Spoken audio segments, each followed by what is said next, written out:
At conception, a sperm carrying either an X or Y chromosome fuses with an egg which carries an X chromosome. In this process, a single cell called a zygote is formed. The combination of chromosomes inside the cell decides if the baby will be a boy or a girl.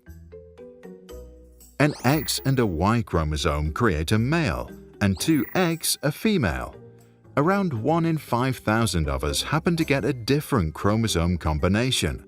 They are sometimes referred to as intersex, and are proof that something as binary as male and female can be on a spectrum. For simplicity, we will compare typical men and women. At birth, children are typically identified as boys or girls. Boys tend to be slightly larger and heavier than girls. Their heads are often a bit bigger too. Within weeks, cultural norms start to reinforce traditional gender roles. This makes it difficult for scientists to know what behavioral differences are biological and which ones are socially constructed. During childhood, boys tend to be more physically active, exhibiting greater interest in objects and exploration. They also begin to have a better understanding of three-dimensional space. Girls are less active, take a higher interest in people, and seem to form a better understanding of them. They also learn new languages faster. At just 16 months, girls, on average, have a vocabulary of 95 words, more than 3 times that of boys. During puberty, kids become teenagers. Their bodies change, and the differences between boys and girls become more obvious. Around the ages of 8 to 13, girls start to get taller, their body shape begins to change, and hair grows in new places. This continues into their mid to late teens. Puberty also brings the start of their menstrual periods. Technically, they can now become pregnant, give birth, and feed their baby. They also have elevated levels of the hormone estrogen, are highly social, and tend to show more empathy.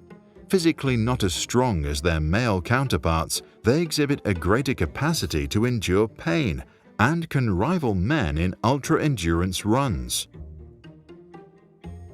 Boys enter puberty a bit later, with a growth spurt that peaks around age 14.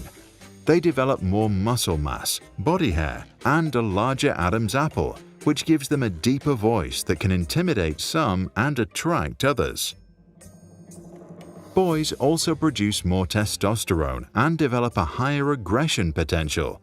They are now larger, faster, significantly stronger, and about 10 times more likely to end up in jail. Some teens now identify as a gender different from the sex assigned to them at birth, and about 3 to 10% enter their reproductive years with an interest in the same sex.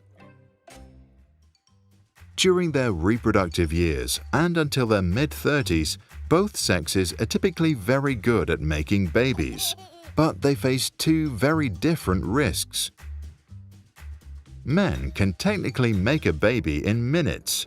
Women, however, have to invest many months into pregnancy and give birth, with vast physical and psychological consequences. This puts them at a lot of risk if the relationship breaks apart.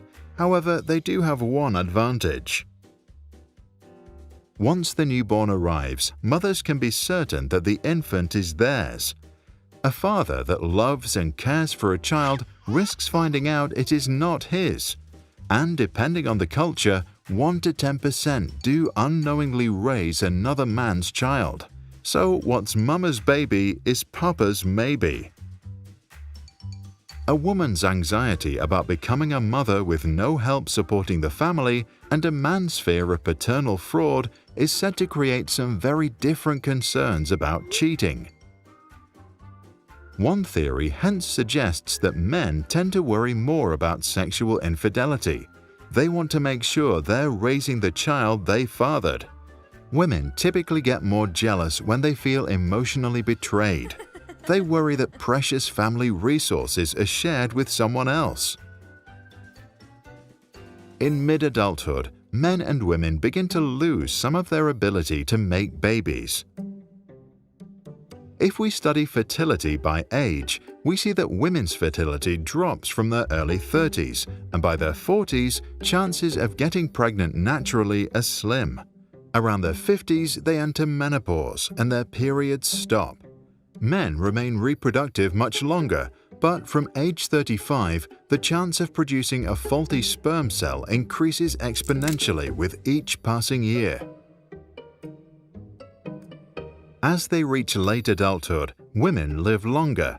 Men die about 6 years younger, often because of heart failure, perhaps because they don't care as much about their health and live a more risky life.